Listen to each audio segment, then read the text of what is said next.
چقدر الله سبحانه و تعالی مهربان هست. اگر ما بخواهیم بیان بکنیم به این لحظات و به این دقایق محدود، بر علاوه‌ای که نمی شود رحمت پروردگار را بیان کرد، اگر تمام دریاها همه مرکب بشه و اگر تمام نیزارها تبدیل به قلم بشه که بتوانن رحمت الله را بنویسن و بیان بکنن، باز هم نمیتوانن. پیامبر اکرم صلی الله علیه و سلم میفرمایند ان لله 100 رحمه، برای الله 100 رحمت هست. الله سبحانه و تعالی 100 رحمت برای بندگان خود اختصاص داده که از آن جمله یک رحمت خود را آورده در این دنیا به بین انس و جن و بین خزنده و پرنده و بین کل بهائم، تمام حیواناتی که با ذریه خود محبت و شفقت دارن، همه اونها فقط یک محبتیه که یک رحمتیه که الله سبحانه و تعالی در دنیا آورده. چقدر محبت است بین زن و شوهر، چقدر محبت هست بین مادر و دختر، چقدر محبت است بین برادر و برادر، چقدر محبت است بین دوست آشنا، چقدر محبت است بین افرادی که ما اونها را دوست داریم و چقدر محبت داره حتی یک مخلوقی که از مخلوقات پروردگار عالم که مورچه باشه نسبت به ذریه خود چقدر محبت داره. یک کبوتری که روی آسمان هست برای همان ذریه خود چقدر محبت داره. همه این محبت های دنیا را که ما میبینیم یک محبتیه که الله فقط در دنیا آورده. 99 رحمت دیگر را الله سبحانه و تعالی گذاشته. در چی وقت؟ در روز قیامت. روز قیامت، صحرای محشر، نبی مکرم اسلام می فرمایند و اخر الله 99 رحمه، الله سبحانه و تعالی گذاشته 99 رحمت دیگر خود را در روز قیامت، یرحم بها عباده یوم القیامه.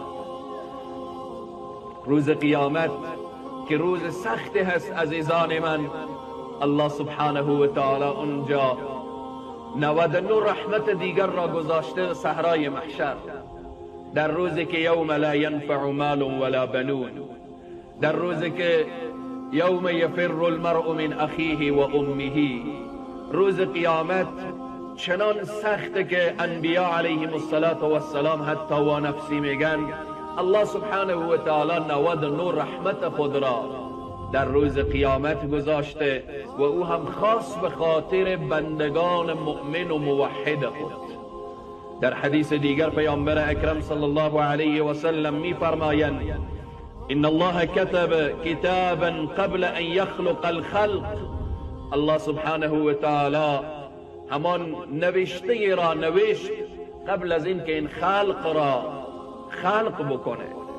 هنوز من و شما را خلق نکرده بود، هنوز این زمین و آسمان را خلق نکرده بود، هنوز هیچ یک از مخلوقات خود را خلق نکرده بود. الله سبحانه و تعالی نوشت یک نوشتن را. او نوشتن چی هست عزیزان و بزرگواران؟ ان رحمتی سبقت غضبی فهو مکتوب عنده فوق العرش. الله سبحانه و تعالی نوشته کرده که همانا رحمت من سبقت داره نسبت به غضب من و این نوشته را در فوق عرش گذاشته و این را نشان میده عزیزان و بزرگواران که رحمت الله سبحانه و تعالی بی پایان هست. رحمت الله سبحانه و تعالی بی شمار هست. اگر بخواهیم از رحمت الله سبحانه و تعالی چند نمونه را اشاره بکنیم، اول اینه که خود خلقت انسان رحمت الله هست. لقد خلقنا الانسان فی احسن تقویم. الله انسان را به بهترین شکل و بهترین قیافه خلق کرده. آیا این رحمت الله نیست؟ آیا این مهربانی الله نیست؟ آیا این لطف الله و فضل الله شامل حال انسان نشده؟ ولقد کرمنا بنی آدم، ما بنی آدم را اکرام کردیم. این لطف الله و مرحمت الله و فضل الله نیست، اکیداً که فضل الله و لطف الله است. عزیزان من، الله سبحانه و تعالی بیش از 18,000 عالم را خلق کرده. به بین همه این عالم ها من و تو را اشرف و مخلوقات گفته. این لطف الله و مرحمت الله و لطف الله است عزیزان و بزرگواران. دوم، خود به وجود آمدن شب و روز این رحمت الله است عزیزان و بزرگواران. روز را برای من و تو قرار داده به خاطر چی؟ به خاطر معیشت و زندگی. شب را قرار داده به خاطر خواب و استراحت. و الله سبحانه و تعالی می فرمایه و من رحمته، از رحمت پروردگار عالم، جعل لكم الليل والنهار لتسكنوا فيه ولتبتغوا من فضله ولعلكم تشكرون. از رحمت الله سبحانه و تعالی این شب و روز هست.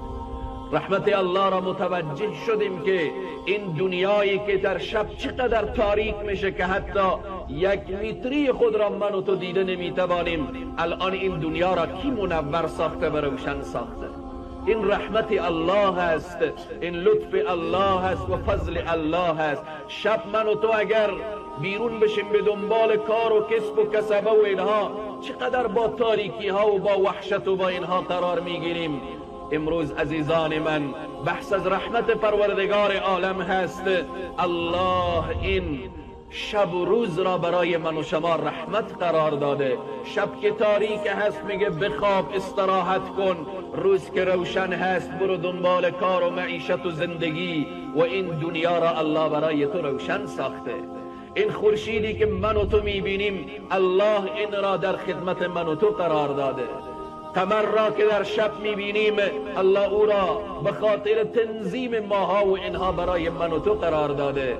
ذات اقدس الهی همه این فضل و رحمت و مرحمت و مهربانی خود را برای من و شما قرار داده. سوم، از رحمت پروردگار عالم تسخیر آنچه که در زمین هست عزیزان و بزرگواران.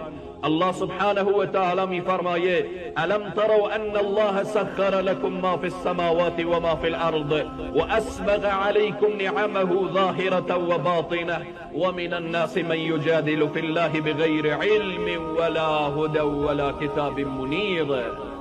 آنچه که در این روی زمین هست الله مسخر کرده برای انسان. این از رحمت الله هست عزیزان من. اگر از خوردنی گرفته شما ببینیم الله سبحانه و تعالی بزرگترین حیوانی که چقدر قوت داره الله او را مسخر کرده. اگر قوت یک حیوان که گو هست من و تو مشاهده بکنیم، او را وقتی افسارش را، اسبی که چقدر قوت داره، افسار اون را یک طفل 5 ساله هم بگیره او دنبالش میره. این را کی تسخیر کرده؟ این حیوانی که با اون قوت و با اون قدرت دنبال یک انسان 6-7 ساله حرکت میکنه و روان میشه. یک طفلی که خود را، یک نوجوانی که خود را بالای اسب بتوانه محکم بگیره و لجام اسب را به دست بگیره، وقتی حرکت میکنه هر طرفی که دلش بخواه اسب را حرکت میده. این اسب را کی مسخر کرده؟ الله سبحانه و تعالی همه بر و بحر را برای من و شما گذاشته. الله سبحانه و تعالی خشک و دریا را به تصرف انسان قرار داده. آیا این رحمت الله نیست؟ آیا این فضل الله و لطف الله و مهربانی الله نیست؟ آسمانی به این زیبایی را برای ما سقف قرار داده، زمین را به این زیبایی برای ما فرش قرار داده. الله سبحانه و تعالی این کوهایی را که میبینیم اینها را به عنوان میخ قرار داده تا اینکه زمین آرام بمانه، تا من و تو در روی این زمین راحت زندگی بکنیم. آیا اینها فضل الله و لطف الله و مهربانی الله نیست؟ همه اینها رحمت الله است عزیزان و بزرگواران. الم تروا ان الله سخر لكم ما فی السماوات و ما فی الارض. الله آنچه که در زمین و آسمان هست مسخر کرده برای انسان. این انسان باید قدر خود را، جایگاه خود را، مقام خود را، منزلت خود را باید بفهمه و بدانه عزیزان و بزرگواران. باید متوجه بشه که اینها رحمت الله هست. اگر به طیاره بالا میشی رحمت الله هست، اگر به کشتی سوار میشی رحمت الله هست. اگر امروز میبینیم انسان در بر و بحر دست پیدا کرده، در فضا دست پیدا کرده، از این کوره به کوره های دیگر حرکت میکنه، همه اینها را الله برایش مسخر کرده تا اینکه این انسان بدانه که همه در خدمت انسان هست. این انسان ضعیف، این انسانی که در مقابل قدرت الله هیچ حساب نمیشه، این انسان باید سر به سجده به پیشگاه الله سبحانه و تعالی بگذاره.